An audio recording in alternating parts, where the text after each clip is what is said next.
Sachin Latti is training for a summer getaway that's going to look a lot different this year. The ultimate goal, which would be in 2025, and that is to run across Canada. It's a daunting task, but I like setting massive goals and see what happens. So in 3 years, I've run 14,000 kilometers and raised $80,000 and created a nonprofit to support veterans and first responders. I'm about to run across the country next year and be the first person of color to do it, and the goal is to raise $1 million. And man, 5 years ago, I couldn't even think of that being a possibility. I think I've had a pretty serious level of anxiety and depression most of my life. I just didn't know, right? Because back then, we didn't really talk about it. I worked for the Canada Border Services Agency, so it was Customs, Immigration, Border Patrol kind of thing. And, you're going through life wearing different masks, being a person that I thought others wanted me to be. I was presented with the person who I actually was, not the person who I thought I was, right? And there was a dissonance there. So it spiraled me down. I hadn't ran, so I was like, okay, cool, man, I hate running, let's give this a go. So I kind of started that process of just learning how to run.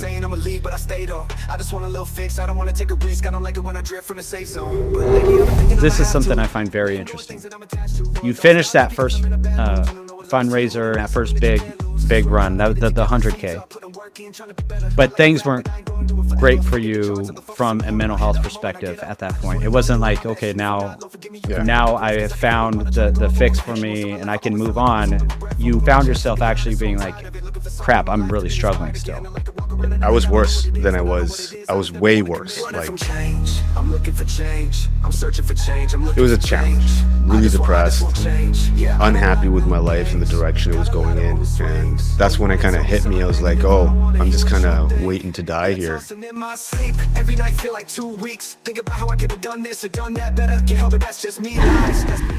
I guess for me, thinking of being of service and thinking of others allows me not to think about myself all the time. And I think a lot of times people reflect only in their own head who they are and all that stuff. If I'm thinking about someone else, that means I'm not thinking about myself. And I think that's been the fundamental thing that's been helpful for me. And, the level of purpose that I've attached to my life over the last 4 years is quite substantial and significant. And so I'm speaking in the moment of, I'm still in it, right? I've set a 5-year plan for myself that culminates next June. And I've been working every single day towards it for the last 4 years, consistently, physically, mentally, emotionally, spiritually, all the things to execute against the goal, which is next June.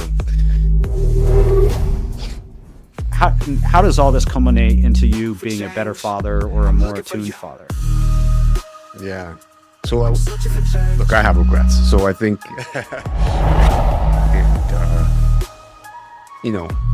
I learned a lot from those guys. And not only learning from them, they gave me a safe space to be myself.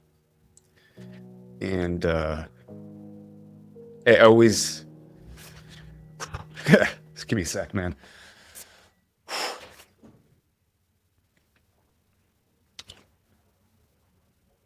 It's nice to hear good things from good people.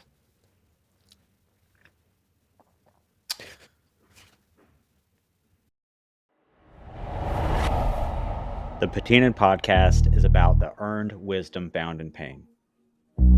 It's about chasing failure, catching it, and using that as an opportunity. It's about scar tissue and sinew. It's about stretch marks and dented fenders and refusing to hide them. It's about pushing our insecurities and shame to the forefront instead of behind us. Instead of seeing rust as something that compromises a structure's integrity, we choose to see it as the grit that builds character. This is the Patina'd podcast.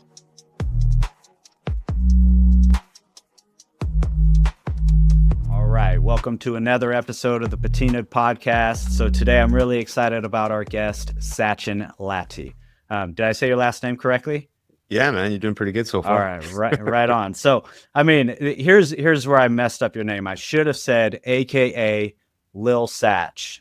Everybody knows that Lil Satch is a rap extraordinaire. icon in the rap field. Been Man. doing it since the 2000s, or probably a little bit before that. So I just want to say something, man. I've been probably on like at least 100 different podcasts in the last, I don't know, 18 months or something.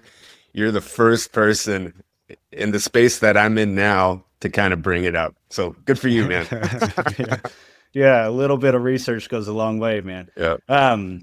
Yeah. So actually, I did listen to some of the tracks. I think listening to the Indian like backbeat, I would imagine as I'm listening to it, it would be hard to maintain rhythm with that from a rapping perspective, or to maintain cadence with it.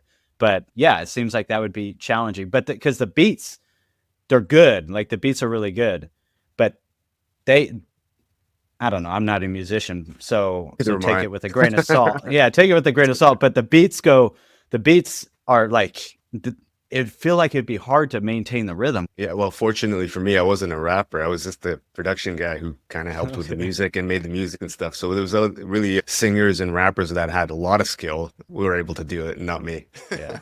All right, man. Well, yeah. So very excited to have you on. So maybe just give some of your credentials. Yeah. So I don't know. About over 20 years ago, around 9/11, I went to the military college in Kingston, Ontario, so equivalent to the West Point. So I was entering into the infantry career. I was going to study military and strategic studies, and I was going to be a commissioned officer. But my mental health had different choices for me, and some poor habits and poor behavior. I left the military after about a year and a half, and then went back to school.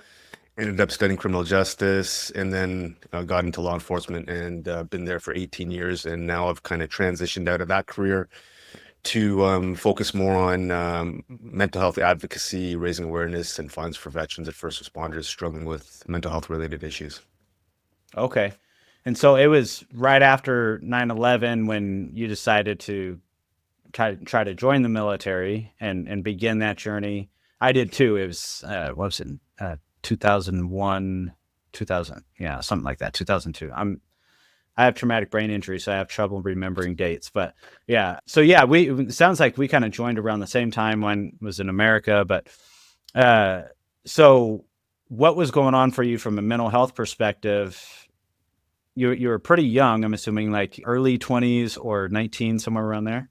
I was, I think I was in around 22, 23, in around there. Okay. I'm 46 now. Okay. So yeah. And with mental health having challenge, did it just start then when you were starting to join the military, or when did that start taking a role for you? No, I think I've done a lot of reflection over the last few years because I've been really hypersensitive to this area now. I think I've had a pretty serious level of anxiety and depression most of my life. I just didn't know, right? Because we don't really, back then we didn't really talk about it, right? And I grew up in a household where we didn't really kind of have these conversations.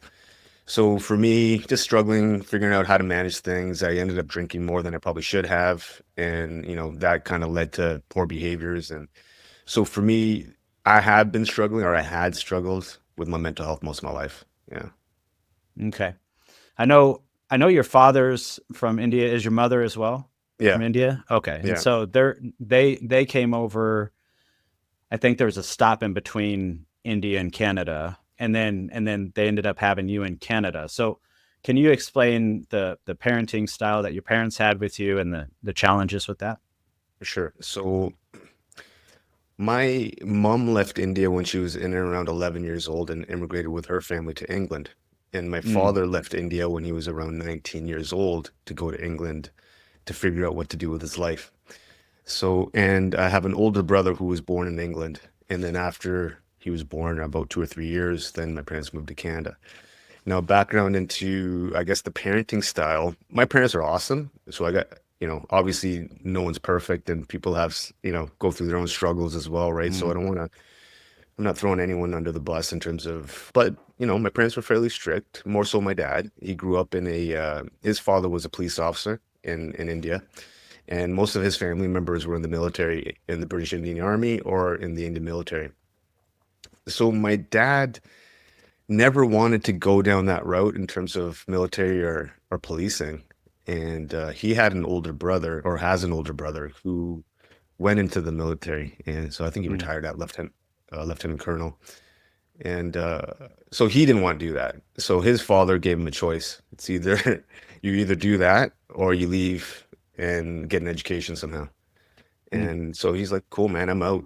And so he left India and figured out how to make his way and ended up, moving to England at 19, didn't know a lick of English, hadn't seen that kind of environment ever because, we're talking, he's 80 now. So we're talking like 60, 61 years ago moving to England. It wasn't very receptive to people coming at that time, especially when you looked a little bit differently. So he had a great deal of challenges, but he forged ahead and worked full time and ended up going to school. And while he was getting his undergrad, he would study during the day and work in a factory at night. And eventually got his bachelor's, and he did well enough to where he got a scholarship for his master's in electrical engineering. So he kind of went down that path. So I was around someone who was very strict, disciplined, and had a level of excellence that he wanted to achieve for himself and for the people around him.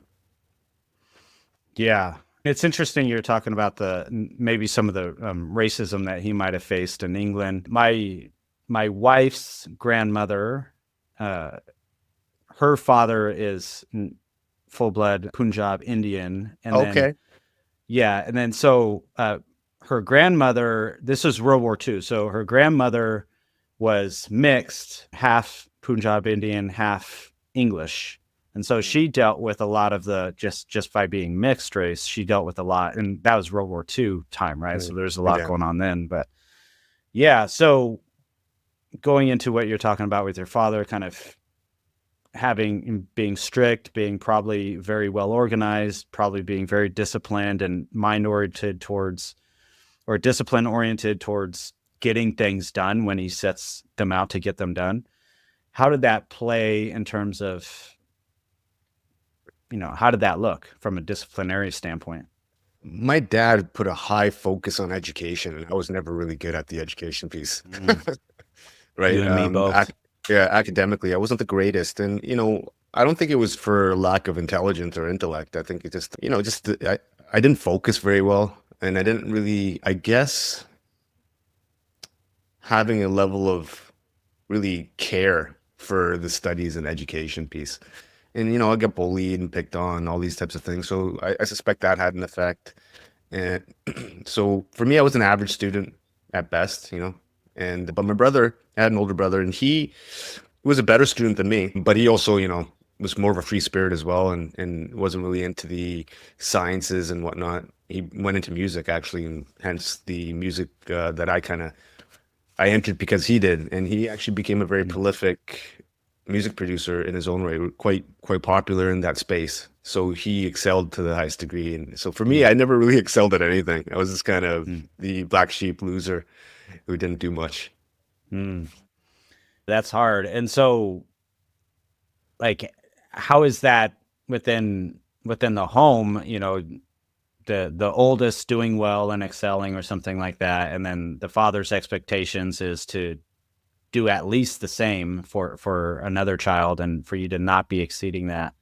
Is it from a disciplinary standpoint? Is it being grounded? Is it just being yelled at, belittled? Is it being spanked, maybe? That kind of stuff? I don't know. All of the above. I think, like, for me, it was a fear-based household, right? And look, I don't want to come off like sounding like, oh, it was like terrible or whatever. I mean, my parents were loving as well, right? My dad would say, I love you, and all these kinds of things, which was kind of out of the norm to a certain degree in that environment. But I did also was told a billion times, what are you, stupid? And like a lot of this kind of stuff, report card day, or even if I did anything stupid, get a bit of a spanking. And when I say spanking, I don't mean a pat on the butt, right? Like, a bit more excessive than it probably should have been. And, my dad did deal with a lot of stress at the time, doing whatever he was doing in terms of his workspace, and he had a lot of stressors. So he would drink, right? And in the evening time, and, I wouldn't say I was walking on eggshells, but if I had done something stupid, I'm like, okay, that wouldn't be the best. Now, my brother also got that too, right? So it wasn't like I was the only person. My brother got some of it because he also was rebellious. He liked to do whatever he wanted to do, and my parents didn't want to have that sort of environment.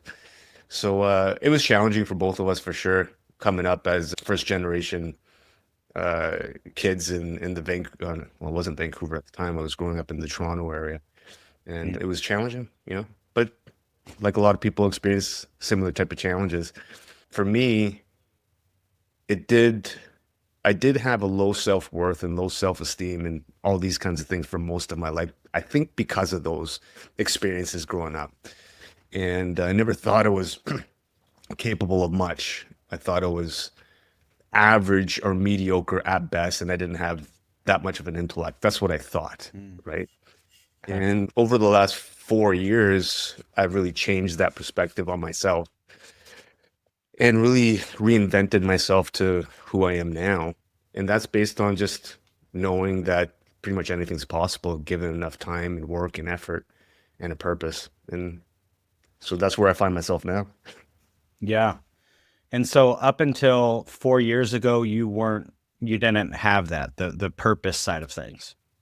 No, I never really, I was listening to your podcast with Shawn, right? And I Mhm. wanted to kind of do my research. And like a lot of people, I think we don't have that really defined purpose. We might have a purpose for a short period of time and then something gets achieved and you kind of move on to the other thing, Yeah. or even if you have a purpose, it may not even be a grand purpose. And well, I didn't have a purpose. Or I never even identified a purpose. So intentionally thinking of a purpose so that can kind of keep you moving forward. I never really had that. It was just, little things here and there. Oh, I want to compete in this thing. Let me try that. Or let me do this. It was never creating such a purpose that it would force me to evolve into a person that I wanted to be. Hmm. So the purpose was kind of like short-sighted, or it was like the distance between the time that it would take to achieve said purpose would be kind of short-winded, and then nothing to follow up after that. Yeah, and most of the purpose was self-serving. Nothing really larger than myself other than, oh, I want to do this thing, rather Yeah. than creating it more of a broader purpose or why or whatever you want to call it, something broader that was more impactful and meaningful. Hmm. Yeah, that's huge. That kind of, well, like there's some things where you want to kind of narrow your field in terms of like a standard. You would like a standard to be kind of broad, but also at the same time find a balance with specificity, right?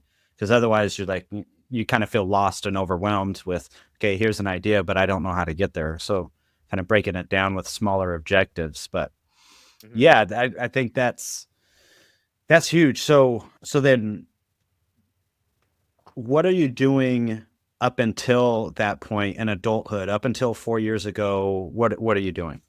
Yeah, I was working in law enforcement 18 years. I worked for the Canada Border Services Agency, so it was customs, immigration, border patrol kind of thing. And I Mm. did that 18 years. The last 4 years of my career, I was K-9 handler. And when I got into that career, that was kind of my purpose. I didn't Mm. really define it as my purpose, but I identified 100% as that thing. Law enforcement guy, this is how I act, this is how I perform. And reflecting back, I don't think I was really being authentic to who I am and the type of person I actually am. So, you're going through life, or at least I was, wearing different masks, being a Mhm. person that I thought others wanted me to be, or being a person that I thought, yeah, that others saw me as, right? And it all came to a head 2019-ish. Went through a separation, then a divorce, and I had a 2-year-old. She was 2 at the time. So that kind of really upended my life. And because I was the precipitating factor of the divorce, I was like, I was the squeaky wheel. So for Mm. me, it really gave me an opportunity to reflect, okay, who am I? Where am I? How did I get here? And what kind of person do I want to be? I was like, I pretty much hit a rock bottom where I was like, I don't want to be this type of person, or I don't want to be perceived as this type of person. How do I become the person that I think I am internally and move in that direction? Yeah. That'd be a challenge, right? Where you're investing so much of a career which then becomes part of your identity, even if it's that identity is now shaped off of what you think others' expectations are of yourself. But Yeah. to kind of drop that and turn course, that's a lot. Yeah. I mean, it was, I think, it was a combination of things. I think it was forced upon me as well, right? Like Mm. sometimes it's not a conscious decision. If it was a conscious decision, I don't know if I would have made the changes, right? Like the changes that I've made in my life, man, if you would have talked to the people that I were hanging out with 4 or 5 years ago, they wouldn't recognize me today.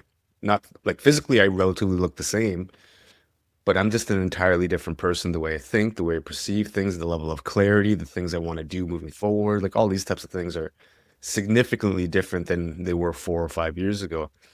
And, the level of purpose that I've attached to my life over the last 4 years is quite substantial and significant. And I put a lot of, and so I'm speaking in the moment of I'm still in it, right? I've set a 5-year plan for myself that culminates next June. And I've been working every single day towards it for the last 4 years, consistently, physically, mentally, emotionally, spiritually, all the things to execute against the goal, which is next June. And so for me, I'm really kind of hypersensitive in that space right now. So the thoughts and ideas that I'm probably going to share today will be maybe some hopefully understandable or maybe not. I don't know, but this is where I am right now. Yeah. Yeah, that's great. Yeah, and I love the clarification. You're making it clear, like this is where I am today, but where I'll be in the future, I might look back at today and be almost like, shrug my shoulders at it or be like, that was so small, or be like, man, you said that wrong, or whatever the thing is.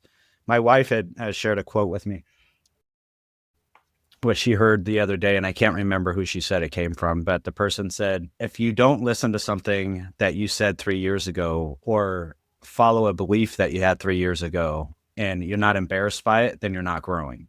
Yeah, 100%. Yeah, I think I was like, wow, that hits. Yeah, that's good. Bro, man, sometimes I listen to stuff that I've either said or been on a podcast like 6 months ago. I'm like, oh man, I'm different right now. Yeah, yeah, it's good. Yeah, so that speaks to the big growth that you're doing, and kind of as we move into the last 4 years and the beginning start of that, one of the things you had said was the quote was, you had probably said a lot of quotes on this, but the one I wrote down was, I felt like I was just going through the motions and dying. And that was prior to you then having what you call a chance encounter with Shawn Taylor. You're smacked in the face with, like, maybe my identity wrapped up in being this provider, or my identity wrapped up in being this police officer, whatever it was that you were kind of, that was helping hold your ego together to continue to go into the next day, whatever that was, the molding of that then gets shattered. So what does that look like for you? Oh man, I had a major depressive episode. My mental health just took a dive, man. I was presented with the person who I actually was, not the person who I thought I was, right? And there was a dissonance there. There was a disconnect. And so it spiraled me down. And the environment that I was in wasn't I was living in a basement suite. So I live in Vancouver, right? At the Vancouver area, and it's fairly expensive. So after the divorce, I didn't have much money left because I took some ownership and responsibilities in the part I played in the divorce. And so that left me with not much financially. And so I moved into the basement suite of the house that my ex and I had bought together because the pandemic was in full effect. And during that time, we made a decision together to allow me to stay in that basement suite so that she may not have any issues with other tenants moving in and squatting and not paying. So, we came to an agreement. Now, it was good for us at the time for our daughter. But it wasn't probably good for either her mental health or my mental health. And so I'm in this basement suite with very limited windows. I'm starting to deal with more anxiety and depression. I'm getting really isolated from my friend network. Pandemic kicks off, and now I'm dealing with a lot of work-related issues that are really affecting me from an infrastructure perspective and from a political perspective in the workspace. And so I didn't really have any safe spaces where I could just kind of heal up and recalibrate. Anywhere I would go was just bombarded with just negativity, or at least bringing me down.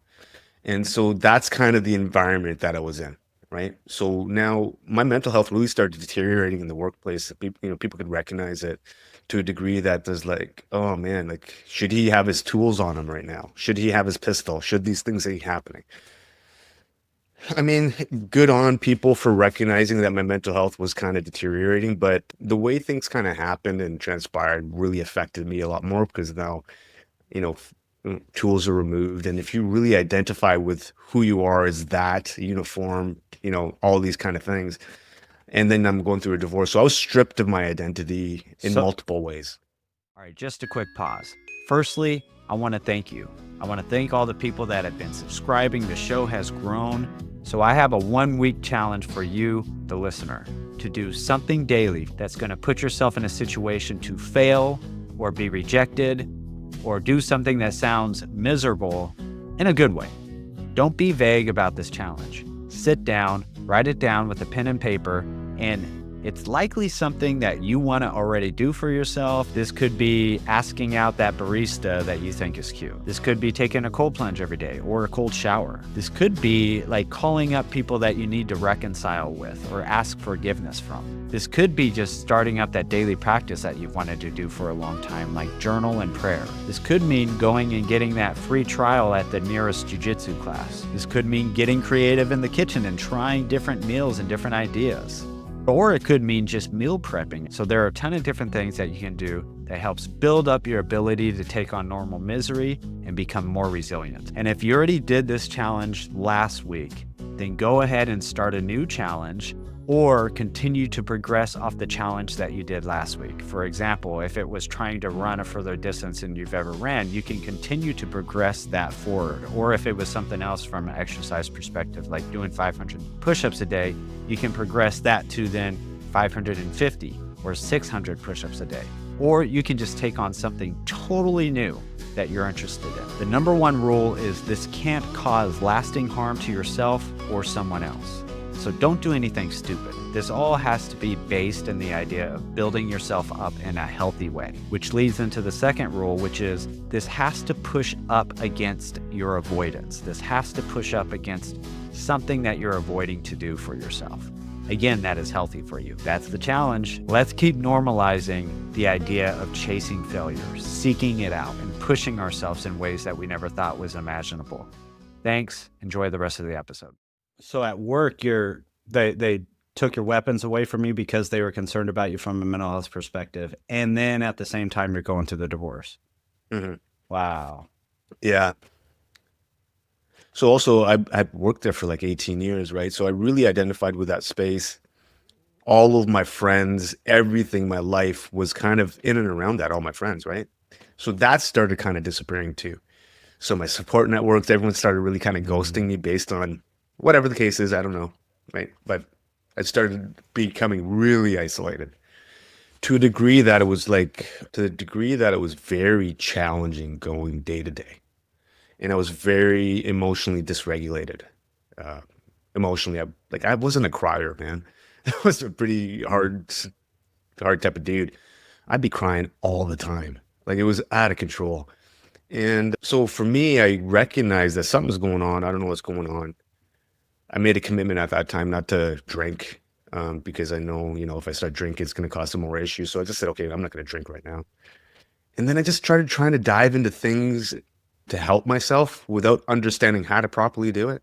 So I started reading a couple books. I picked up Jocko Willink's Extreme Ownership. Mm-hmm. I read that cover to cover and, kind of helped to a certain degree because I started like, okay, let me take ownership of certain things. Instead of blaming people and being a victim, I just started taking ownership a little bit. And then I picked up Goggins' book, Can't Hurt Me. I read the first 2 chapters and I was like, okay, cool. I kind of have an idea of what I want to do now. The idea of that book and the underlying theme. I know you say chase failure. The underlying theme I kind of got out of this book was chase adversity. And it's slightly nuanced perspective, but I kind of like saying chase adversity. And for me at the time, I hadn't ran since high school. right? And it's going on 30 years or whatever it is. And I was like, well, I sucked at running. And I noticed that I think you have a son or someone wrestles, right? Yeah. So I was a wrestler in high school, and so I hated running back then. I was the worst runner on my wrestling team. I'd always be the last person getting through. So I was like, cool, man. I hate running, and I was also like at that time I was kind of a pretty big bodybuilder. Like I was a bodybuilder, so I was a bit bigger, and I was training jujitsu, so I was kind of in that space. And I hadn't ran, so I was like, okay, cool, man. I hate running. Let's give this a go. So I kind of started that process of just learning how to run. And what that did for me was just gave me a purpose, like not a broader sense of purpose, but just gave me something to sink my teeth into to stay focused on productivity rather than negativity. And I started scheduling runs for myself, short 5K 3 times a week.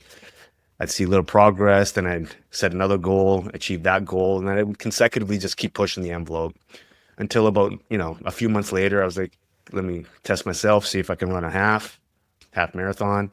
Not a race. I never did any races. Wasn't really my vibe. I just wanted to kind of test myself and go for a run.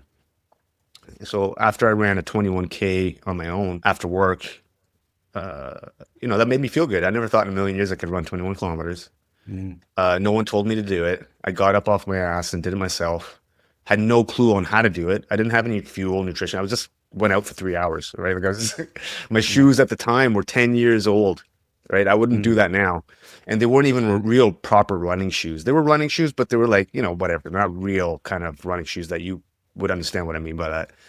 And so, that made me feel good, man. And I was like, oh shit, man, this feels good. Let me keep doing this. Let's see what else I can achieve. And so I kept pushing the envelope, and I just wanted to see what I was capable of. And so over a span of 9 months, it got around there, and I heard, I was listening to the Rogan podcast, and I heard Cam Haynes on it. Cam Haynes, ultra endurance athlete, hunter. And I heard him talking about training for the Moab 240. And I had no clue that this space existed, ultra endurance. Had no clue how people trained and ran 240 miles in the desert in Utah. And then he was talking about how he would work full time. And mind you, when I heard the podcast, obviously he's in his 50s.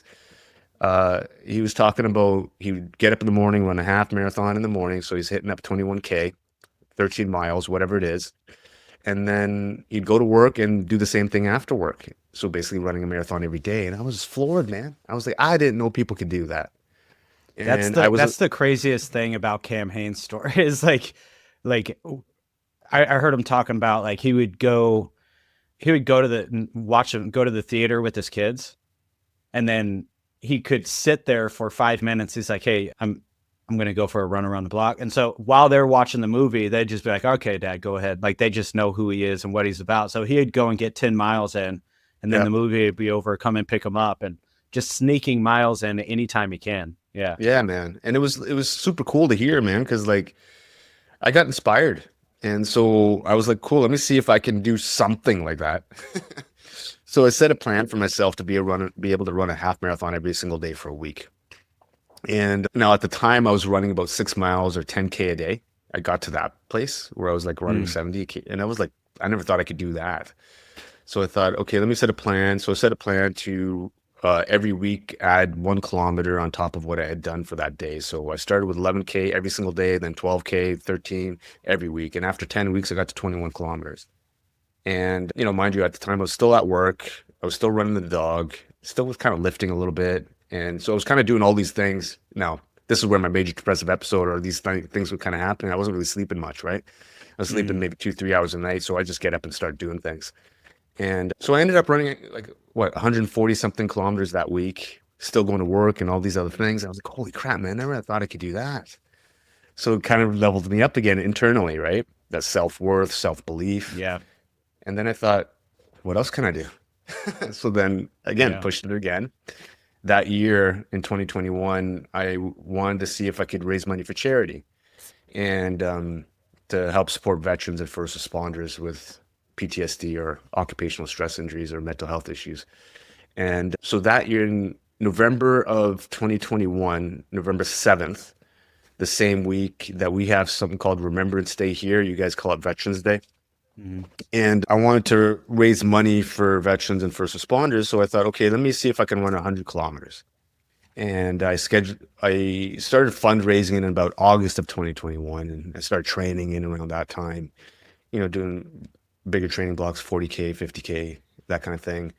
And yeah, in November 7th, 2021, I ran from a town called Chilliwack to the Vancouver airport, 100 kilometers, and raised $21,000 to support veterans and first responders with mental health related issues. And I ran that in just under 15 hours. And mind you, pretty much all of this was done with limited support, limited finances, limited everything. I just kind of just started doing. And that's kind of the origin story. How were you getting like people to jump on board? Like, how was the marketing perspective of that? All social media, man, all Instagram. I just did everything on Instagram. That's all I did. I didn't know anything else, man. Look, I mean, at the time I didn't have any, like wasn't in the Instagram world, or, I had maybe 100 followers on my Instagram or whatever at the time, like before I started the running. But I recognized that I needed to start really kind of doing a bit more social media, talking a bit more. And I had an opportunity to really share my experience to a certain degree, maybe blog it to a certain degree on my social media, my experiences and how I was feeling from a mental health perspective, the things that I was doing to help myself. And at the time, like reflecting back, I didn't intentionally do that, but that's kind of what I did naturally, just kind of shared it. And, honestly, man, I think because of the pandemic and people were so isolated, people started kind of looking at it a bit more. I ended up getting national news attention, got some newspaper articles written on what I was doing. And it really, a lot of people kind of galvanized around it. And I was a super alone dude, man. It was all through virtually. And then, I did cultivate a crew around me to help me during that process. But they weren't like people that were in the running space. They were just like, we were all people who didn't know a freaking thing. So we were just trying to figure it out as we went. And then after that is when I met Shawn Taylor. Okay. Yeah. Yeah. There's so much to that I could pick so many pieces of that because they're entangled with my journey as well. Not a runner as well. I mean, the best book title I've ever seen is called "I Hate Running and So Can You," and so yeah, I mean, like I'm not a runner.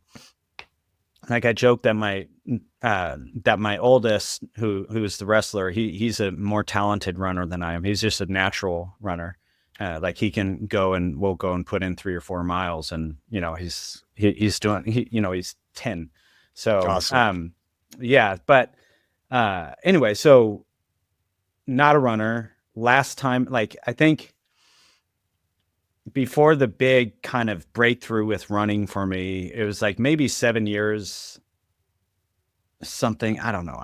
Again, dates I get all messed up, but there's a long chunk of time where maybe I put in after my dad died. I think I did like a Forrest Gump thing, right? I just went out for a run and it was raining. And I just went out for a run, and same thing, like the shoes that I have like look really cool, but they are totally not good for running, and just went out for a run, messed up my shins really bad. But I went on like maybe like a 7-mile run that time. That was probably the longest distance I've ever run, military included.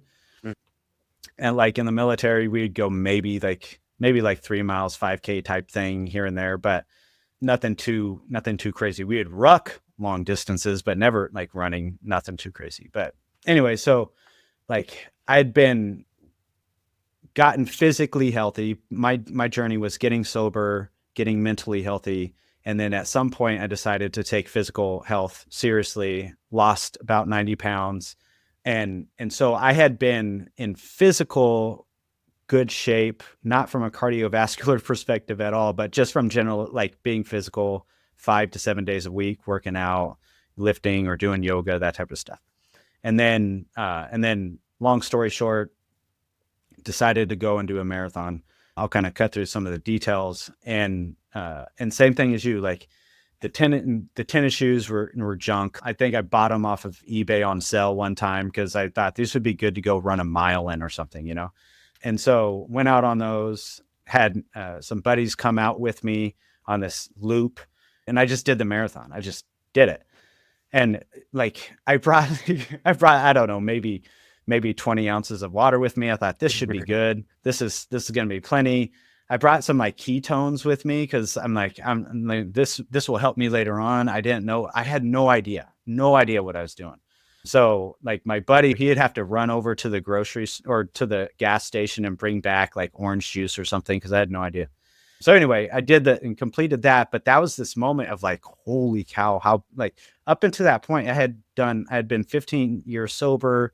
I had done things in terms of resiliency for 15 years of building myself up, continuing to get better, continue to get better. I mean, the 15 years of experience was nothing compared to that one day. That one day shattered all perception of what I thought I was capable of, you know? And it was funny. So here's the Cameron Haynes connection. And then there's the David Goggins connection, of course. But the Cameron Haynes connection is like, I'm like, okay, this Cameron Haynes book just came out. This is going to be perfect. So I'm going to listen to it, the audio book, as I'm going through the run. And so I'm listening to it and I'm getting like a few chapters in. I'm like, okay, good. This is motivating. And then one of his key points is like, don't go out and do a marathon without training. Like, make sure you prepare for this sort of thing. I'm like, buddy, too late now. Like, I'm in the middle of this thing. But, you know, coming from a guy who's as hardcore as Cameron Haynes, to say that is like a smack in the face as I'm on this run. But yeah, there's I think there's some similar resources that you had at the beginning of your journey that I was also using as this way of being like, okay, how can I continue to stretch myself in this area? You know what I'm noticing, man, is like, if you want to do something or you're trying to push yourself or whatever it is, you're going to find how to do it, right? You're going to figure it out. And there's certain type of people like that. And you and I are not that unique in that regard. We just want to do something and want to push ourselves, right? And I'm noticing a little bit from some of the conversations I've been having over the last couple of years. It's like, because of the pandemic, I think really precipitated some of this, is some of us dove deeper into the social media space that we probably wouldn't have before. And to find, at least for me, to find ways to stay inspired, to find ways to keep moving forward in a positive direction. And I wasn't having those things around me. I had to cultivate ways to do it. And it just happened to be in the virtual space rather than the three-dimensional space. Now, mind you, now I've cultivated more people like in the three-dimensional space that are more like, that inspire me every single day. But I think it started there, like, and, you know, the curiosity, being curious. You know, it all starts from that curiosity, man. What's that? What's going on? Let me look into that. And then the passion gets cultivated through that process, right? And once the passion starts kicking in, well, it's a wrap then, man. Like you just keep moving forward. And I wanted to share something about how you're talking about Cameron Haynes saying, "Oh, don't do a marathon unless you train for it." Cool, yeah. But I was listening to the podcast that you did with Shawn yesterday and this morning, just to kind of get some background information and really to learn more about you. So Shawn had mentioned in the podcast about there's a guy running 60K a day for 60 days or whatever when you guys were talking, right? That was me, right? And it was talking about how, you know, keep running until you get to a certain point, and then when you get to that point, keep running again, and then when you're totally broken and crying and bloody and bleeding, run back home. That was a conversation he and I had, and it was about, so I take value in what you did, just getting up and doing it, man, and break yourself.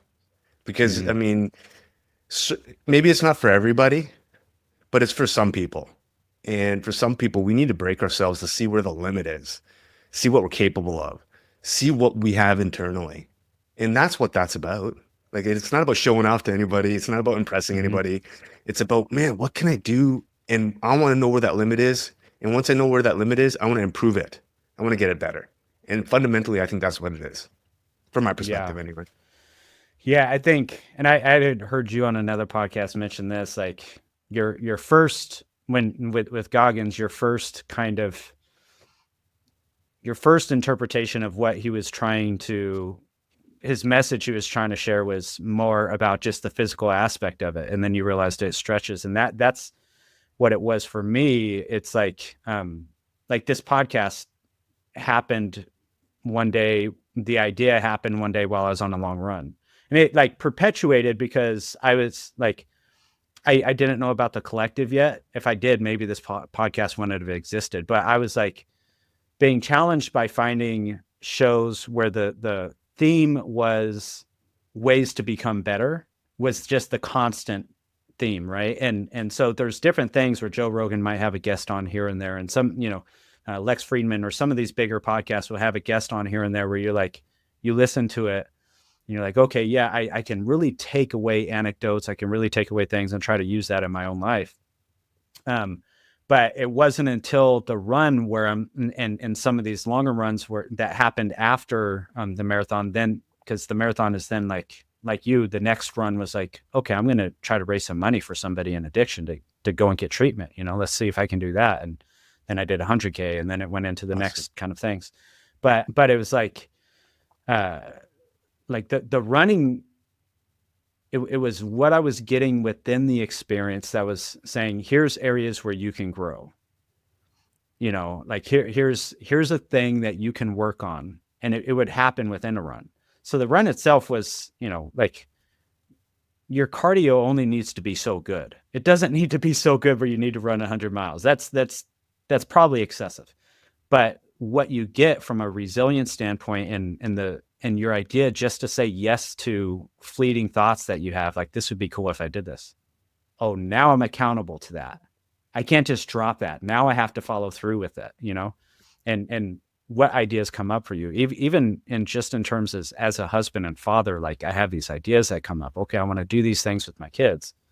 Crap, I can't have that idea and not follow through with it, So yeah, I think it's more than the physical.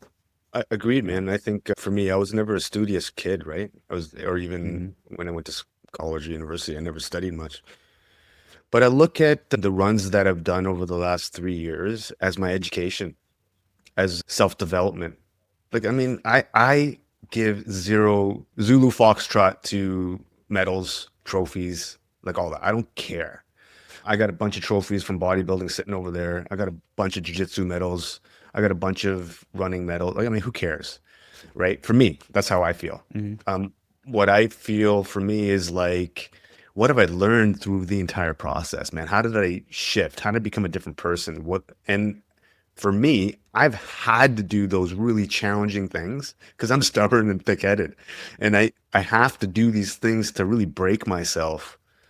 And look, I'm not the fastest guy. I'm not the best ultra runner. I'm none of those things, but I'm the best version of myself, right? And for me, that's what I'm trying to do, trying to keep pushing the envelope, not just physically, but in every space that I possibly can get better at, because I have so many areas that I suck at, man. Like how to interact with people better, how to be a better partner, how to not lose my temper, these types of things, right? And I think running has been a tool for me to be able to figure out how to properly become more resilient. And, like you're saying, this podcast is about resilience. And, chasing adversity allows you to build resilience, not just from a physical perspective, but it actually is scientifically proven to increase resilience and mental capacity in your brain.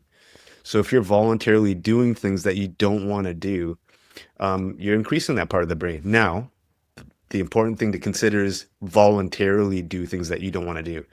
Now, for me, I don't want to run every single day. Like, anytime a run happens, like, I don't want to do it. But when I used to go to the gym, I'd be like, yeah, let's go to the gym. I'm having a good time. I'm going to lift, whatever. It's a different thing. I'm not building resilience in that space anymore because I've crushed in the gym for 20 years, right? So I have to find another space that is really challenging all the time. So every single day I have to get up and think about it. Like yesterday, I went for a 3-hour run. I don't want to do it, man. I didn't want to do it. But I get myself up to do it. And for me, I think that constant is allowing me to develop more mental capacity and resilience so that I can be a better person for everyone around me. Yeah. So I'm not going to go into a big talk about the neuroscience of what you just talked about, because I did that with Seb and it took like 8 minutes for me to talk about it. So I'm not going to, because I could just start talking about it. But yeah, I mean, you're talking about the anterior midcingulate cortex and its capacity to grow and expand and also shrink based off of, what you don't do. And then there's more to that as well that kind of can go into what serotonin does on a certain receptor and how it transfers over. But what you just said was exactly right? Like it is you choosing to do something that you would prefer not to do, but know you ought to do. And it's like, if you cave and you say no, that takes you a step or two back, and that sucks. Yeah. Because what happens is there's like, I guess without going into too much detail, what I'll say is if you cave and you say no, or you do avoidance behavior to something you shouldn't be avoiding, then what happens is it floods this 1A receptor of your brain with serotonin. Long story short, what that does is that area of the brain will stay flooded with serotonin, which keeps you into this place where you go into this survival mechanism of, I need to stay safe, versus challenge yourself. I need to stay safe. And so now for 48 hours, by avoiding, you're given this consequence of 48 hours more of wanting to do the same thing. Right. And so that can then perpetuate, which then leads to major depressive disorder and all sorts of things. Right. But yeah. So that's huge what you're saying. It's such an important point of when there's something you ought to be doing, do it. And even you can convince yourself, like, I'll just do the bare minimum of it. I'm just going to show up today. Like, okay, I don't want to go to the gym because I'm embarrassed or whatever the thing is. I don't want to go to the gym, or I don't want to go and do this talk, or I don't want to go to work today, whatever it is based off of your own resilience level, what you don't want, what you prefer to avoid. But then maybe it's just showing up. Just showing up to the starting line is such a huge thing for people because you've already counteracted the idea of avoidance. Mm-hmm. No, for sure, man. And I'll share with you my actual experience yesterday for the run. I had to maintain a certain pace because I'm trying to do something for next year, and my pacing needs to get faster. And my body's just feeling a little bit beat up right now. My left Achilles is feeling a bit tender. I'm just feeling a little bit beat up. And I knew that going into the run. As soon as I started the run, sometimes when you start a run, you're feeling pretty good, and you kind of go from minute one. I don't know that feeling though, by the way. I don't know what that feels like. Well, on race days I do. On like on an actual race, I feel phenomenal. Like it's the opposite of what I want to happen. But yeah. Yeah. No, so then you're gonna understand what I'm saying. Minute one, it was a challenge, right? In minute one, it was a challenge. And I wasn't able to maintain the pace that we've had set for the day. And now I could be like, oh, screw this, blah, blah, blah. I'm not going to be able to manage it. Whatever, man. I'm going to still do my best in the moment. Whatever I can get towards that pace. Okay, we'll do that. Now, it was about 30 seconds slower than I would have wanted it to be, but I still got the 30K in. I still got 3 hours. All the other positives associated. I was able to feel the entire 3 hours and the discomfort, which allows me to build more resilience and like all the things that are so I could have been like, no, I'm not going to do it. That would have made me feel like crap, feel like I let people down, all these other negative things that are associated to it. Who cares if it was a little bit slower yesterday? Because you get up and do another day. Maybe next week it's going to be a lot faster. Who knows, right? But to your point, just get up and show up, man. And yeah, I know the example was a 30K run, so it may not be as relatable, but in the fact that I could have quit. I could have not done it. And I did it. And I still found a ton of value out of it, minus not achieving that one pace. Yeah. I mean, the actual 30K distance may not be relatable, but just showing up in spite of things not being perfect, or not being even in your favor is important. And then even being like, here's where the perfectionism side of things can come in, where it's like, no, I need to be I need to get that pace. No, I can accept the fact that I showed up and I grinded and I got it done despite the fact that things weren't in my favor. That's huge. Yeah. And I think there is a lot of value in that too, man. Because life isn't perfect, man. Life's going to knock you down. Life's going to be crappy. Life's going to have this, that, and the other thing. But you still got to go through life, right? And you still have to do it the best you can each and every single day. And it's not going to be perfect, but you're still getting up and doing it. So I think the learning lesson for me is that. Yeah, one of my best runs, it was training runs. I had a 30-mile training run that was preparing for this 100-miler. And it's like summer and hot outside. So there's the first thing. It's like, it's 90 degrees and it's 9 a.m. And so I bring my ice chest out and I'm going to do it on a track, right? So I'm just going to loop after loop after loop on a track. So I have my own aid station. So I'm brought out all, now I understand nutrition a little bit better than I did at the start. So I bring out my container, bring out the stuff. And luckily where I live, it's a small little town. So they keep the track open and, you can go out there as long as it's not during school hours. You go out there and you can share the field and all that stuff. It's cool. But so I bring all my stuff and the track's closed. It's locked. First thought, all right, I showed up. I'm already not feeling good today. Something's off. I couldn't figure it out. I wasn't feeling very good. But okay, gate's locked. I can go home. So I start to wheel my thing, start to wheel my ice chest back to the car. I'm like, and I look and I see a fence line over. I'm like, okay, well, that's trespassing. I don't want to do that. I got to do it. I'm going to trespass, right? Like I got to. Okay. So then I kind of maneuver, shimmy my ice chest, not telling people they need to trespass, but I shimmy my ice chest over. I get my stuff over and I'm feeling like a victim now. I'm feeling like, why do they lock it? They should have this open for me. What are they doing? All this all this victim mentality stuff going on. So then I get over the fence and then long story short, I start the run and I just feel awful. And the first 5 to 6 miles are always bad for me. It's always bad. And then around 6 miles, my body decides, okay, this is what we're doing now.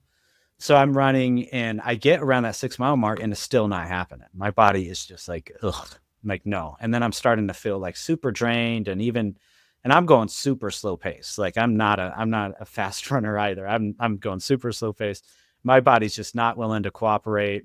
And then I get about 15 miles and I'm like, okay, like this is bad. Like, and I don't know. So I walked like a half a mile. I'm convinced myself, okay, like just go 1 more mile.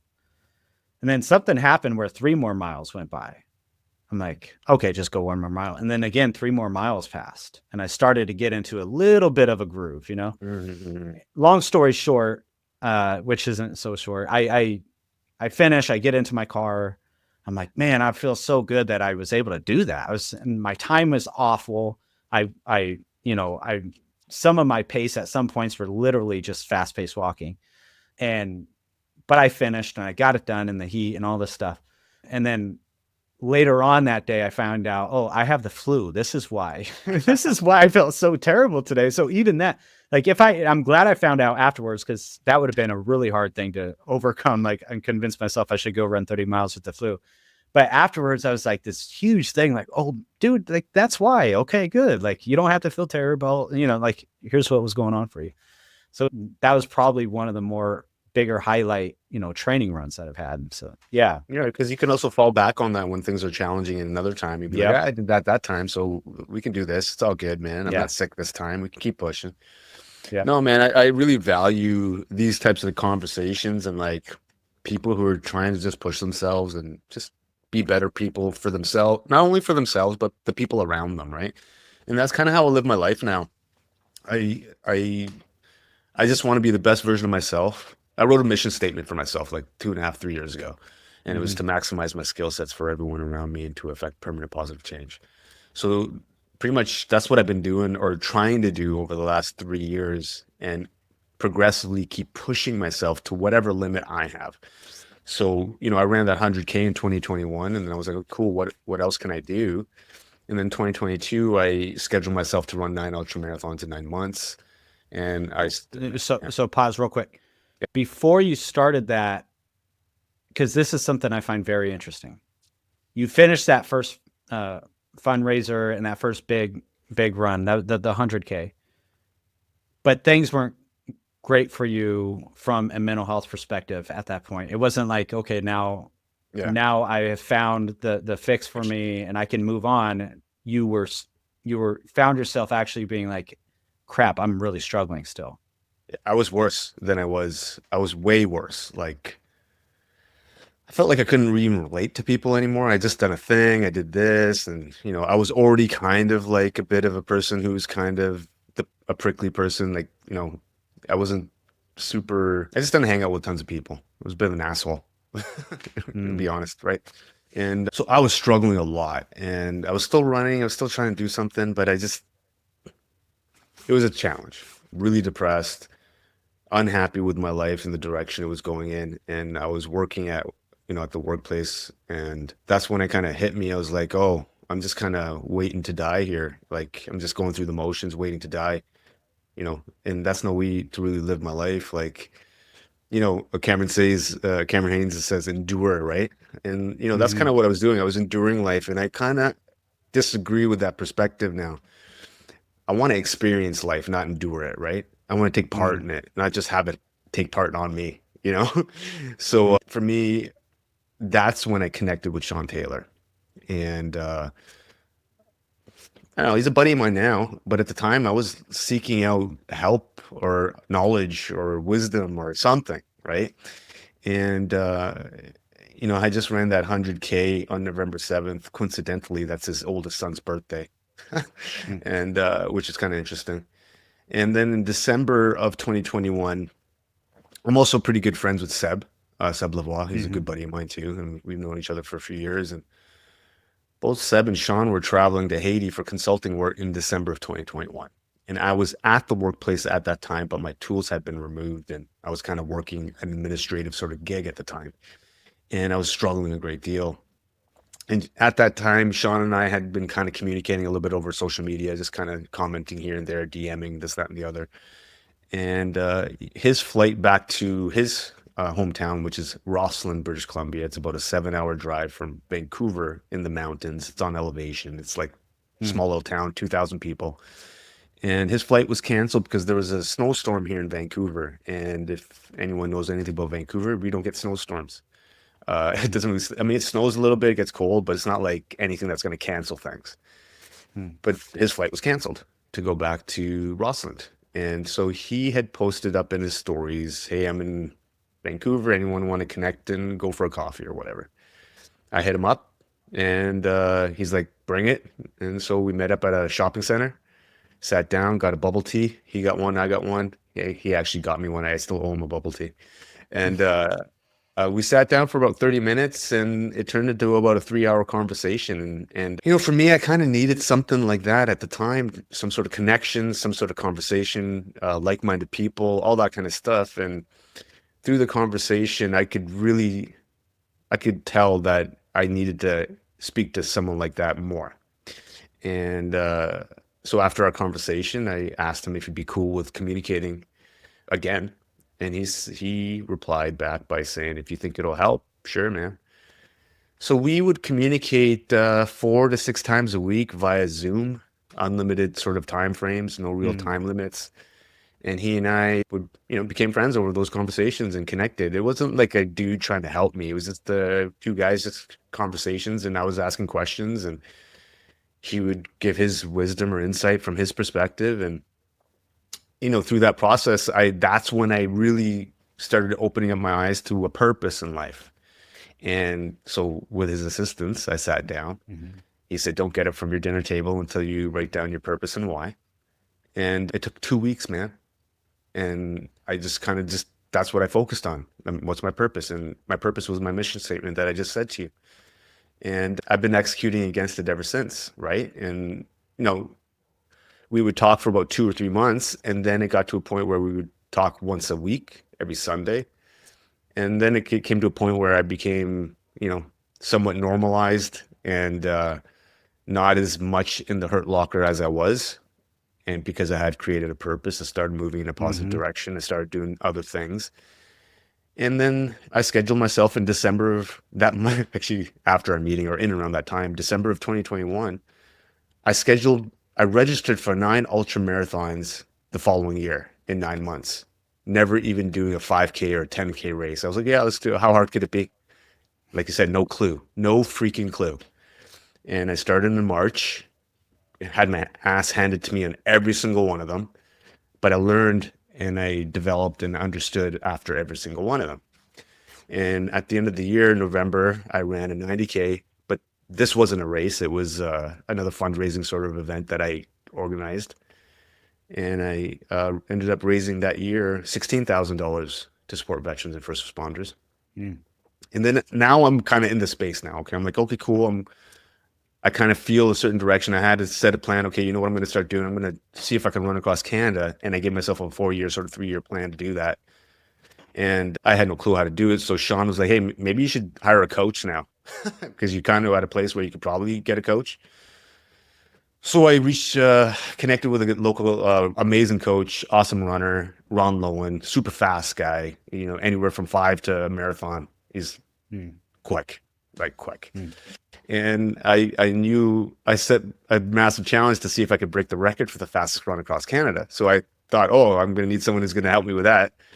So I connected with him, and he and I started having conversations, and he's like, listen, man, if you're going to want to do the run across Canada, you need to do more than like 100 or 200 or 300K race, right?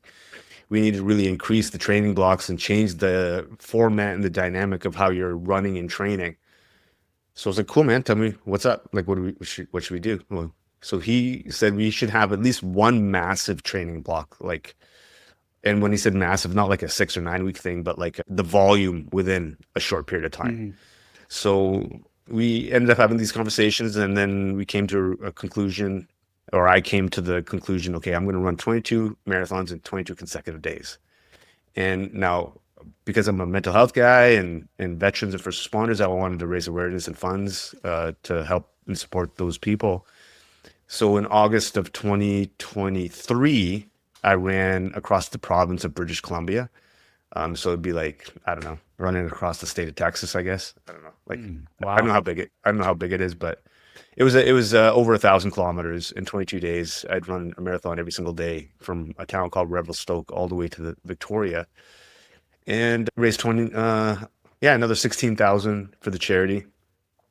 And, you know, that was an amazing experience. I learned a ton about myself and a ton about running and a ton about community and all the things associated to what would require an individual to run that distance on their, you know, across a province. And then this year, I scheduled myself a longer training block. So I ran 60K a day for 60 days. And I want to step back a little bit for why I chose the number 22. So in 2011, a study was conducted in the States, actually, that revealed that 22 veterans a day commit suicide. So I wanted to highlight the number 22 to showcase, hey, man, this is a problem. Like, how is it that 22 veterans in the U.S. alone have been studied to be able to, that been found to commit suicide? Now, those studies haven't been really conducted here in Canada, but, you know, anecdotally, I've heard about tons of people that have taken their own lives from the first responder space and the veteran space. And if you were to combine Canada and the US together, that number is ridiculously high. So even in the US, that was just for veterans. That doesn't include firefighters, police, paramedics, like all these people, man, they're significantly affected by traumas that they have in the workplace, things that they've seen and whatnot. And then the sense of purpose, all these things kind of come together. So I wanted to highlight that number. And then this year, I ran 60K a day for 60 days, the equivalent of running from Victoria, BC to Thunder Bay, Ontario, where Terry Fox Memorial is. And Terry Fox is a Canadian legend. He and if you don't know who he is, maybe you don't. In Canada, everyone knows who he is. He was a young man in the early 80s, who had cancer. And he had his leg amputated above the knee. And he wanted to do something to raise awareness and funds for cancer research, because it wasn't really that talked about back then, or at least the awareness piece wasn't. So he created something called a Marathon of Hope, and he wanted to run a marathon every single day across the country to raise that awareness. Now, you and I both know how freaking hard that is, just on two legs. On one leg, a prosthetic that's 40 years old and garbage, man. That guy was probably grinding it out for 12, 13 hours every single day on one leg. Yeah, the material, the shoe quality, then even for the 1 foot that he's using a shoe on, it was. rough. But as you're saying it, I know who it is now. But yeah, continue. Yeah, and so for me, he's a massive kind of inspiration for what I'm doing now, because I was trying to think of how do we how do you galvanize a country around a common goal, right? And Terry Fox is that symbol, right? Where the entire country was galvanized around him. And since his passing in the early 80s, in his name, over $1 billion has been raised in cancer research. Right. Wow. And they have statues of this guy all over the country. And, you know, he's originally from where I live. And they have parks and all these amazing things to highlight the amazing thing that he did. So I wanted to do 1% of what he did. Because the way I kind of see it, our modern day cancer is the mental health crisis. And it's not just for veterans or first responders. It's across the board, man. Men specifically, obviously, because I'm a man. But like, I mean, all around, like everyone's being affected. Pandemic really highlighted that. And if I could do 1% of that by being the first person of color to run across Canada and maybe break a record, I don't know, we'll see. That's kind of what my whole mission has been for the last 3-4 years. How do I do that? How do I create awareness? How do I expand that reach and footprint of what we're doing? So it's not just training and running, man. I've been learning so much on how to fundraise, how to network with various different communities and other charities and stuff. Yeah. Yeah, man, it's a great mission. I mean, you know, I've done similar things on a much smaller scale, and yeah, it's a great mission. So when let's say you're with the last one that you're on, was it 60 and 60? 60. Yeah. Okay. So you're going on that, and let's say at some point your Achilles is driving you crazy, your shins are driving you crazy, your feet are all tore up, whatever. What's going on in your mind while you're doing it? Like, are you thinking, I got to do this for the unknown veteran that's going to benefit from this? Or you're just like not thinking about that at all. You're more like, this is just what I do. I need to go do it because I said I'm going to do it. Yeah, it's a combination of things, right? Like anybody, where I'm an emotional, or I'm a somewhat emotional person, right? And with emotionality, you know, there's ebb and flows, up and downs. And so I think for me, whenever I need to reflect on something to keep me moving forward, I will pick and choose whatever I need that to be able to allow myself to keep moving. So it may be that veteran, or it may be that first responder, or it may be, I said I'm going to do it, so I'm going to do it. It changes, right? Based upon how I'm feeling in those moments. And, you know, sometimes it gets refined down, distilled down to just like pure, I want to make this person happy or that person proud, or, you know, it can get distilled down even further. You know, it could be anything. So I think over a 60-day period, it was all those things. It was my daughter, it was veterans, it was first responders, it was that guy I know who may have shot themselves but survived, all of it. And I'm refining my purpose every single day by engaging with people as much as I possibly can. If I was just sitting in my place and just talking about training and running, and I don't think the purpose would be that ingrained in me. But over the last 3 years, because of these challenges that I've set before myself, it's forced me to get out of my comfort zone, to meet more people, different types of people, so that I can bring them into my purpose. And when it becomes extremely challenging next June, where I know it will indefinitely be, I have those tools ready to grab and keep moving forward. Mm-hmm. Yeah, like I've already made the thumbnail for this episode.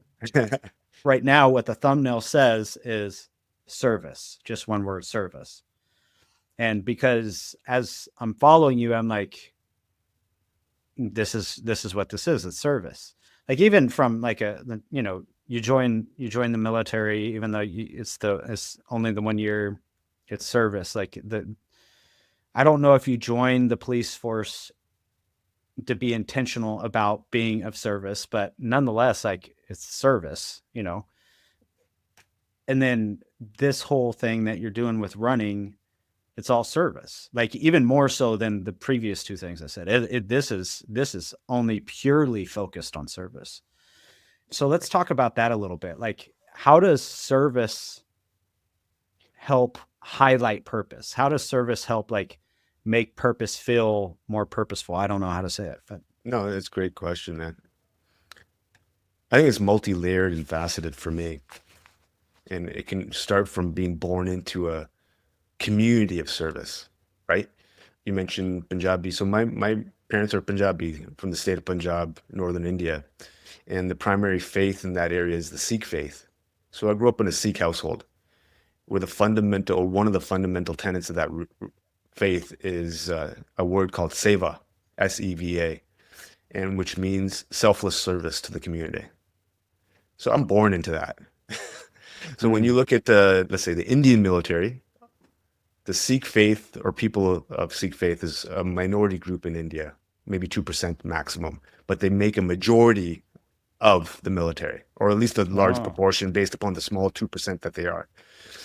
If you come into the lower mainland of Vancouver or even Toronto, you'll see a lot of people of the Sikh faith serving in the police or first responder world. I think fundamentally we're born into that.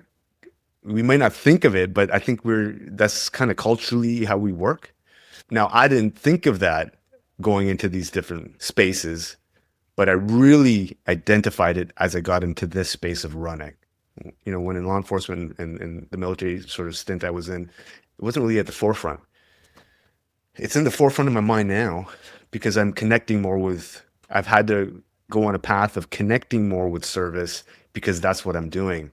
And for me to be able to do what I'm doing, to leave my entire world of comfort and ease, it's required a greater sense of purpose and service above myself because it's been a challenge every single day. Financially, I don't have tons of money, man. Like I could get a job tomorrow and be okay, but I'm doing this full time. This is all I do. So for me, I've had to find ways to get more strength to continue on the path. So reflecting back on that generational mentality of service over hundreds of years of people to look at that came from the community that my people come from has been helpful. That, and then seeing my father, like he's always been someone who talked about to some degree service or being of service and helpful to people. And then eventually, and I think I've always had that internally. Maybe that's why I was lost most of my life and kind of screwing things up. Just didn't really have it until I connected with Shawn, who codified it in a certain way for me so that I can figure out how to properly implement the service mindset throughout my entire existence in life and not being so focused on status, money, and all these other things to be able to maintain a certain lifestyle. I don't care about that stuff anymore, ever. Like, I just don't care. What I do care about is being as much of a service as I can. And I'm not the best person on the planet, but if someone's asking for help and I can help them, I'll help them. And that's kind of fundamentally what I think about is if I can be of service, I will be. So I guess for me, thinking of being of service and thinking of others allows me not to think about myself all the time. Mm-hmm. And I think a lot of times people reflect only in their own head who they are and all that stuff. If I'm thinking about someone else, that means I'm not thinking about myself. And I think that's been the fundamental thing that's been helpful for me and my mental health. Yeah.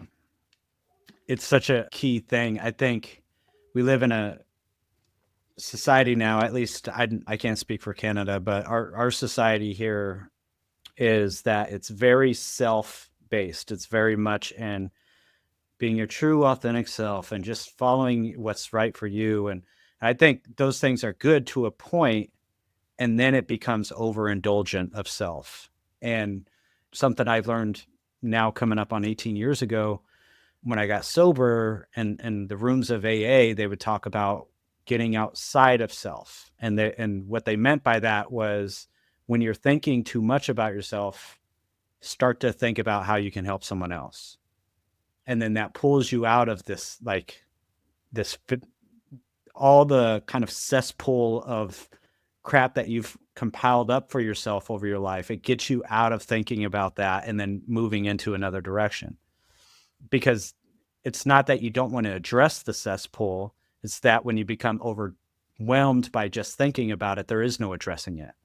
Yeah. There's no way to address it. You're just stuck in it. And so Especially, to pull sorry, yourself I out. Yeah. agree. Sorry to interrupt, but I think, No. especially, at least in my case, the level of anxiety. So if you're stuck in yourself, it just kind of keeps ruminating over and over and over and over. Mm-hmm. So it's almost like a pattern interrupt when you help someone. It Yeah. stops that thinking immediately. It's like, oh, okay. And gives perspective. And when perspective starts happening and you get out of yourself, you're able to engage the world the way it should be engaged, at least in my opinion. And look, man, I've said this a bunch of times to various different people. I don't make money. I don't have tons of money, getting by the best I can. But I'm happier than I've ever been in my life. Mm. I don't know how to explain it, man. I got my bills covered. My daughter's okay. And I'm good. I don't need a lot of things. I'm doing what I want to do. I get to talk to cool people. I get to help whenever I can. I get to test myself. And, you know, something really I'm proud of over the last 3 years is that I've raised almost $80,000 to help people. Right. And for me, that's pretty notable for me that I was just a guy who was struggling to keep my life together. And through a little bit of running and training and purpose, I've been able to raise a certain amount of funds to help probably a ton of people in their challenges and their struggles. And through the social media space, I've been doing that as well. Just being myself, not trying to pretend to be something I'm not, just being myself. And if that inspires someone, that's cool, man. And if it doesn't, that's cool too. But at least I'm being myself and I'm not trying to be anything other than who I am. And the people that dig on that seem to be genuinely digging on it. And I genuinely dig on what they do too. Yeah. So going back to just from a practicality standpoint, you talk about like finding your why and Shawn Taylor helping you with that. And I know Shawn's recipe, what he said on my podcast was find that why. Don't get up from the table until you find it. And then the other two caveats was figure out the length of time it's going to take you to get there, and then figure out the velocity, I think was his word, if I remember correctly. Yeah, the velocity, the intensity, right, of what it takes to get there. So if it's over a 25-year period, the velocity is less, right? But if it's over for you coming up here in 6 months, the velocity is probably cranking up. So the velocity has been set to a dial of 15 out of 10 since day one. Yeah. Yeah. So, I got after it, man. you can't dial it up that high and not have the side effect of intense focus. If you do put the velocity up that fast, the side effect is intense focus. It has to be. So how does that help? Let's say if you're helping somebody else or you're coaching somebody else or that sort of thing, how has Shawn's, mentorship helped you and how you help others, and, kind of help give us a model of how you go about helping other people in your one-on-ones or just overall mentality? Yeah. We all have limitations, right? And my IQ isn't the highest IQ. I'm average at best, right? But having said that, I just share my experience, and I'm not trying to tell anyone what to do. I'm not trying to, because I used to do things like that. And what I recognized when I would be like, oh, you should do this, you should do that, inevitably people didn't want to hear it because people don't want to be told what to do. So for me, I just want to demonstrate rather than prove to people. So I demonstrate how I want to live my life. I demonstrate what works for me. And if someone has a question and wants to understand how I might be doing or running my program, they can knock or DM me and have that conversation. So for me, it's super easy to be able to quote unquote coach or whatever, because I'm just sharing my experience. And if it aligns with someone, then that's fine. If it doesn't, that's fine too, because I'm not, my type of personality is not for everybody. And I align with certain types of people. Perhaps that's why Shawn and I have a great affinity for him, because I vibe with that kind of perspective. And not everyone will, and that's cool, man. But for me, I'm a high intensity person and extremely passionate about anything that I get into. And I've seen the development that I've had in a short period of time, and I'm not even close to being done. I just started, and I set a 10-year plan to achieve certain types of things. I'm year 3, man. So in 3 years, I've run 14,000 kilometers and raised $80,000 and created a nonprofit to support veterans and first responders. I'm about to run across the country next year and be the first person of color to do it. And the goal is to raise $1 million and have a documentary filmed around it and have social media content pushed out every single day so that people can witness the entire experience. Man, 5 years ago, I couldn't even think of that being a possibility. But with the high intense focus, service to others, and just being who I am authentically and trying to find what that means, look where we are, man. So to answer your question, I know I went on a bit of a tangent. What do I say to coach people? I try not to. I went through the coaching space last year a little bit. And for me, I realized that I need that high intensity focus on what I'm doing now. So I'm in that space of high intensity focus where it's a challenge for me to divert my attention to anything other than what I'm doing because it requires all of me. And so for me, I've taken a pause on any coaching or anything like that because I don't have the mental bandwidth to do it. Now, having said that, the things that I'm learning and the things that I'm stepping into, I most definitely will share all that information or wisdom that I've gathered once I'm done. Because man, I'm like I went to, so Toronto is on the other side of Canada. It's about a 6-hour flight, 5-hour flight from where I live. But it's the heart of Canada in terms of the financial resources that are there. And, based on the little things that I've done over the last few years, I've been able to create a pitch to organizations and companies and be able to share what the future plans and goals are to be able to help and be of service to others. And now people or companies or organizations are taking interest in that, right? And, we will likely have a few corporations or companies in the new year willing to sponsor or be donors to the Run Across Canada. And that expands the reach and footprint of helping others. So for me, it's how do we do this more? How do we make it bigger? How do we, and maybe, for me, I'm a dreamer, right? And fortunately for me, I'm a dreamer and I can work my ass off. And now I'm in a place where I have a little bit of confidence based upon what I've achieved over the last 3 years that I never thought I could do. So now it gives me more confidence. Oh man, I could probably, if I work hard enough, push it hard enough, we can maybe do some pretty amazing things. So having said that, my goal when I kick off to Run Across Canada is to have a certain amount of money before I start, all from sponsors and donors. And fortunately for me, I'm a nonprofit now, so I can issue those tax receipts to a company or an organization saying, if they want to donate 20,000, well, here's your tax receipt. That 20K is going to go towards the vehicle or the tour bus or or whatever it is. So now I've allotted $200,000 to $250,000 that I want to generate by June or by May of next year. Now, with that funding, do I need all that money to just run across Canada? Of course not, man. I could probably do that right now with like $20,000 and bare minimum have, just get it by. But the goal of Run Across Canada isn't for me to do it, to say that I did it. It's to raise awareness and funds and create a movement, right? And that requires money to get people to be aware of it. So with 200 to 250K, well, now you can hire videographers, editors, PR, media, like all the things that would make that a thing. So we'll see what that looks like in the next few months to a year. I don't know what it'll look like. I'm working really hard to see what we can do to be able to achieve that. But after I'm done my run across Canada, there's going to be 5 years of reflection that I need to do to gather all the wisdom, all the things that I've kind of gone through that I can share with others and give them insight as to how I was able to do these things with starting from where I was starting from, a guy who was, man, probably if I didn't meet certain people, I don't know if I'd be here, right? To potentially, well, for sure I'm going to run across Canada.